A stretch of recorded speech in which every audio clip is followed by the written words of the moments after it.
Hello friends, দেখো এটা আজকে আমার মিষ্টি একটা ব্রাইড। তো ওকে আমি রেডি করব। ওর কাছ থেকে শুনবো একটু ও কীরকম ধরনের সাজতে চাইছে। বল কেমন সাজবি? আমি তোমার উপরে ছেড়ে দিলাম, ইচ্ছে মতো একটু সুন্দর করে সাজিয়ে দিই। ঠিক আছে, ও আমার উপর সবটা ছেড়ে দিয়েছে, দেখি কতটা ওকে আমি সুন্দর করে তুলতে পারি। তো ভিডিওটি তোমরা দেখতে থাকো।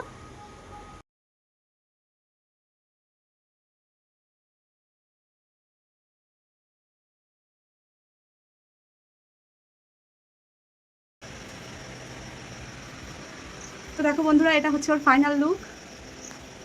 ওকে কেমন লাগছে অবশ্যই তোমরা কমেন্টস করে জানিও। আর ওর কাছ থেকে একবার শুনে নিই, চলো ওর কেমন লাগলো মেকআপটা। আমি যেমন চেয়েছিলাম তেমনই হয়েছে। পছন্দ হয়েছে তো? কোনো রকম কনফিউশন ছাড়া পছন্দ তো? হ্যাঁ, একদম। ঠিক আছে, অবশ্যই ফ্রেন্ডস তোমরা জানিও যে মেকআপটা তোমাদের কেমন লাগলো।